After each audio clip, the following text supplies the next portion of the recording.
अच्छा, भीष्म पितामह कौन है ये? कौन है ये भीष्म पितामह? किनके बेटे हैं? किनके? भीष्म पितामह की माता का नाम क्या है? गंगा। और पिता का नाम क्या? जोर से। शांतनु। शांतनु और गंगा, इन दोनों का हुआ विवाह। तो गंगा जी ने शर्त रखी कि जो बच्चा होगा, मैं कुछ भी करूं, आप बोलिए मत, मैं कुछ भी करूं। अब इनका बच्चा होए तो ये ले जाके पानी में डुबा दें। एक बच्चा डूब गया, मर गया, दो मर गए, 3 4 5 6, 8वां बच्चा जब वो लेकर जाने लगी तो शांतनु बोले कि सारे तुम डुबा दोगी तो हमारा वंश कैसे चलेगा, ये राज सत्ता कौन संभालेगा? तो गंगा ने कहा कि ये रहा पुत्र आपका, अब मैं चली, क्योंकि मैंने बोला था कि आप टोकेंगे तो मैं चली जाऊंगी। तो गंगा विलीन हो गई। अब शांतनु पुत्र तो पा गए, पितामह भीष्म, बड़े योद्धा पितामह। तभी क्या हुआ, अब शांतनु की पत्नी ना होने से वो अकेले अकेले रहने लग गए। एक दिन क्या हुआ कि उन्होंने सत्यवती को देखा। शांतनु ने किसको देखा? सत्यवती को। तो सत्यवती बहुत सुंदर थी, तो शांतनु का मन उनमें लग गया। तो शांतनु ने सत्यवती के पालक पिता, चूंकि यह तो देवकन्या है, पर इनका पालन एक केवट मछुआरे ने किया। तो उनसे पूछा कि आप अपनी पुत्री का हाथ हमें दे दो। तो जो सत्यवती के पिता हैं, उन्होंने कहा कि हम अपनी बेटी का विवाह तो कर देंगे, पर शांतनु जी आप हमारी बेटी से विवाह तो कर लोगे, पर हमारी बेटी से जो बच्चा पैदा होगा उसे आप राजा थोड़ी बनाओगे, और वो राजा नहीं बनेगा तो हमारी बेटी से हम आपका विवाह क्यों करें? क्योंकि आपका तो बेटा पितामह भीष्म है, तो वो सत्यव्रत है, तो वो राजा बनेंगे। तो शांतनु ने फिर दोबारा शादी ब्याह की बात, शांतनु ने कहा नहीं, मैं अपने बेटे के साथ खिलवाड़ नहीं करूंगा, क्योंकि इस गद्दी का अधिकारी मेरा वही, गंगा का बेटा पुत्र वही, क्योंकि राजा का नियम है बड़ा बेटा राजा बनेगा, नियम से समझौता नहीं। शांतनु ने बात नहीं की कि भाई आपको अपनी बेटी नहीं देना तो कोई बात नहीं, लेकिन शांतनु ना उदास रहने लग गए। एक दिन 12 साल के थे, 12-14 साल के पितामह भीष्म, जिन्होंने अपने पिता को देखा कि उदास बैठे, तो पूछा कि पिताजी आप उदास हैं? तो पिता ने तो कुछ नहीं बताया, लेकिन जो उनके साथ मंत्री थे, तो मंत्री सेनापति, मंत्री राजा कहीं भी जाते थे तो अकेले नहीं जाते थे ना, कोई 2-4 होते थे। तो मंत्री से पूछा कि हमारे पिता उदास क्यों? तो मंत्री ने बताया कि आपके पिता मत्स्यगंधा नाम की एक कन्या है सत्यवती, उससे प्रेम करते हैं, पर वो विवाह वो तो करना चाहती है, पर उसके बीच में पिता बोल रहे हैं कि उनका बेटा राजा बनेगा तो विवाह करेंगे। अब भीष्म पितामह गए उस कन्या से मिलने, अपने होने वाली माता से मिलने गए और माता को प्रणाम किया, माता प्रणाम। तो सत्यवती ने आशीर्वाद दिया। अच्छा, सत्यवती के पिता से भीष्म पितामह ने बात की कि आप मेरे पिता से अपनी बेटी का विवाह करिए। देखो, एक बेटा अपने पिता के विवाह की बात कर रहा है, और बोले, वो सत्यवती के पिता बोले कि भाई तुम तो राजा बनोगे ना? तो भीष्म पितामह बोले, मैं प्रतिज्ञा करता हूं कि आपकी बेटी अर्थात सत्यवती के द्वारा जो बच्चा होगा वही हस्तिनापुर का राजा होगा, मैं राजा नहीं बनूंगा। तो फिर बोले सत्यवती के पिता कि चलो तुम राजा नहीं बनोगे, पर तुम्हारा विवाह होगा, तुम्हारा बच्चा होगा, तो वो सत्यवती के बेटे को हटा के वो राजा बन जाएगा तुम्हारा बेटा। तब कहा कि मेरे पिता के विवाह में यदि मैं बाधा हूं तो मैं आपको वचन देता हूं, मैं विवाह ही नहीं करूंगा, आज से अखंड ब्रह्मचर्य। अपने पिता के लिए उन्होंने अखंड ब्रह्मचर्य का पालन लिया और कभी विवाह न करने की प्रतिज्ञा की। इस प्रतिज्ञा को भीष्म प्रतिज्ञा कहते हैं।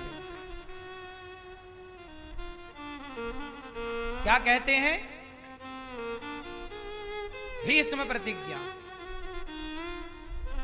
अब सत्यवती से हो गया विवाह। किसका? शांतनु का। अब देखो विवाह हो गया, पर हुआ क्या कि सत्यवती के दो बेटे हुए, चित्रांगद और विचित्रवीर्य। सत्यवती के कितने बेटे हुए? चित्रांगद और विचित्रवीर्य। अच्छा, चित्रांगद और विचित्रवीर्य के उनका विवाह हुआ अंबा और अंबालिका के साथ।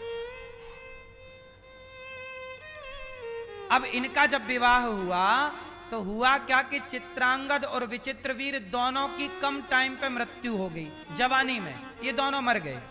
अब जब दोनों मरे और इनकी जवान जवान पत्नियां घर पे बैठी, अब राज्य आगे कैसे? अब सत्यवती का राज्य मतलब हस्तिनापुर का राज्य चलाने वाला पितामह बोल चुके हैं कि मैं गद्दी पर नहीं बैठूंगा, मैं विवाह नहीं करूंगा। सत्यवती ने कहा कि पुत्र तुम विवाह कर लो। बोले नहीं, मैं आपके पिता को वचन दे चुका हूं। अब हुआ क्या कि दो पत्नियां हैं, चित्रांगद और विचित्रवीर्य की। अब इनके कोई बच्चा नहीं है। तब क्या हुआ? तब और सुनो, ये जो सत्यवती थी, सत्यवती शांतनु के विवाह के पहले महर्षि पराशर के द्वारा इनके एक पुत्र हो चुका था। इन घटनाओं को आप सामान्य दृष्टि से मत देखिएगा, क्योंकि ये महिला कोई सामान्य महिला नहीं है, देवतुल्य है। ये लीला है।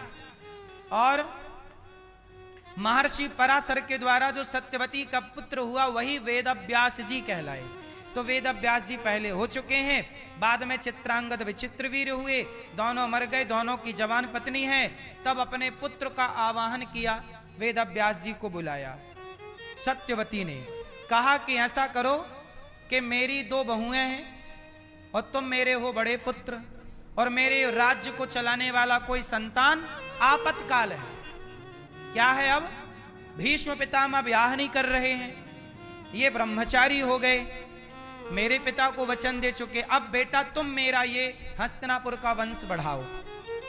क्या करें? बोले मेरी दो बहुएं हैं, इन दो बहुओं के गर्भ से कोई बढ़िया बच्चा हो। तो वेदव्यास जी ने कहा, अच्छा वेदव्यास जी कौन है? भगवान नारायण के 24 अवतारों में एक अवतार वेदव्यास जी हैं, जिन्होंने वेदों का विस्तार किया और 18 पुराण लिखे। तो साक्षात नारायण ही वेदव्यास जी हैं। तो वेदव्यास जी ने क्या किया कि वो दोनों स्त्रियों को स्पर्श किया। तो एक जब आई तो वो वेदव्यास जी को देख करके ना उन्होंने आंखें बंद कर ली। जब आंखें बंद की तो उनके बच्चा हुआ, तो वो अंधा हुआ जो धृतराष्ट्र कहलाए। और दूसरी जब आई पत्नी चित्रांगद विचित्रवीर्य दोनों के एक एक करके आ रही हैं वेदव्यास जी के पास, और जब वो आई तो वेदव्यास जी को देख करके वो इतने तेजस्वी महान कि उनको देखकर ना वो पीली पड़ गई, सूख सी गई, बिल्कुल डर गई। तो उनका जो बच्चा हुआ उन्हें पीलिया रोग का बच्चा हुआ, पांडु। फिर सत्यवती से वेदव्यास जी ने कहा कि आपके बच्चा तो हुए दो, पर एक रोगी हुआ, पीलिया से ग्रसित है, और दूसरा अंधा है। तो बोले एक काम करो, एक पत्नी को फिर भेजो एक अवसर और। तो वो पत्नियां डर गईं और उन्होंने अपनी एक दासी को भेज दिया, तू चली जा। तो दासी को भेजा, तो दासी से एक पुत्र हुआ जो विदुर जी कहलाए। तो इन तीनों के पिता एक हैं, धृतराष्ट्र, पांडु और विदुर जी। तीनों की माता अलग अलग है। तो भीष्म पितामह ने प्रतिज्ञा ली कि जो यहां बैठेगा मैं उनकी रक्षा करूंगा।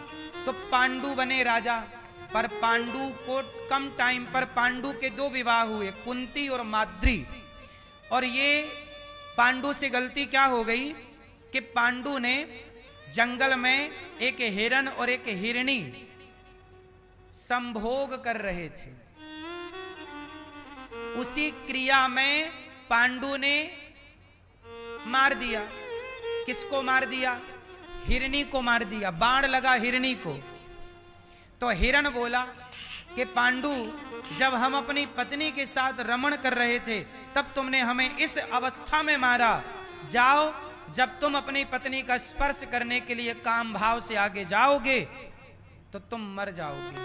पांडु को श्राप लग गया कि वो अपनी पत्नी का स्पर्श यदि काम भाव से करेंगे तो मर जाएंगे। अब पत्नी है 2, कुंती और माद्री, पर शर्त क्या है? अभी तक बच्चा नहीं हुआ और श्राप लग गया। तब कुंती माता को दुर्वासा जी ने 5 मंत्र दिए थे। तो उनमें से कुछ मंत्र दिए थे, तो उनमें से 2 मंत्र कुंती ने माद्री को सुनाए। तो माद्री के 2 बच्चे हुए उस मंत्र के देव प्रभाव से, नकुल और सहदेव। और कुंती ने 3 मंत्र का प्रयोग किया, तो अर्जुन, धर्मराज युधिष्ठिर और भीम। 3 कुंती के, 2 माद्री के, 5 पांडव कहलाए। एक दिन पांडु ने अपनी पत्नी माद्री को स्पर्श किया, काम भाव से स्पर्श करने गए तो उनकी मृत्यु हो गई। और जब मृत्यु हुई तो पांडु के साथ उनकी पत्नी माद्री सती हो गई, परंतु कुंती सती नहीं हुई। पांडु के मरने के बाद धृतराष्ट्र बने राजा। और जब धृतराष्ट्र राजा बने तो उन्हें राजगद्दी इतनी अच्छी लगी कि उन्होंने सोचा कि पांडवों को रास्ते से हटा लो और सदा के लिए राजगद्दी पर बैठो। क्योंकि पांडु का बड़ा बेटा भी छोटा, धर्मराज युधिष्ठिर अभी छोटे हैं। जब बड़े बनेंगे तो बड़े होने पर हस्तिनापुर के राजा कौन बनेंगे? धर्मराज युधिष्ठिर। पर लोभ आ गया धृतराष्ट्र को कि मेरे बेटे बनेंगे। धृतराष्ट्र का विवाह हुआ गांधारी से और गांधारी का बेटा हुआ दुर्योधन और 100 बच्चे हुए। तो धृतराष्ट्र को लोभ आया कि पांडव राजा ना बने, मेरा बेटा। ये लोभ से कहानी स्टार्ट हो गई। और लोभ आया तो पांडवों को मारना चाहा और ये सब कुछ होता रहा और धृतराष्ट्र चुप रहे। द्रौपदी की साड़ी उतरती रही, सब कुछ होता रहा। इसलिए भीष्म पितामह जब चुप रहे तो बाणों की सैया पर लेटे। और बाणों की सैया पर लेटे भगवान आए। कहा, पितामह मेरे लायक कोई आज्ञा हो। पितामह भगवान के बहुत बड़े भक्त थे। पितामह ने कहा, हे प्रभु, इतिमति रूप कल्पिता वितृष्णा भगवति सात्वत पुंगवे विभूम्नि स्वसुखमुपगते क्वचित् विहर्तुं प्रकृतिमुपेयुषि यद् भव प्रवाह। भीष्म पितामह ने कहा, प्रभु मेरी मति, मेरी बुद्धि आपके चरणों में लग जाए। और भीष्म पितामह की बुद्धि भगवान के चरणों में लगी। भीष्म पितामह ने कहा, प्रभु मुझे भरोसा था आप आएंगे। सोचिए, भगवान भीष्म पितामह से इतना प्रेम करते हैं कि सब लोग भगवान का दर्शन करने जाते हैं और भगवान स्वयं भीष्म पितामह का दर्शन करने पहुंचे। भीष्म पितामह पर भगवान ने कृपा की। भगवान का दर्शन करते प्राण त्यागे। भगवान ने भीष्म पितामह की परम गति की और अंत में भीष्म पितामह भगवत धाम चले गए। बोलिए भक्त वत्सल भगवान की जय। जय श्री राधे।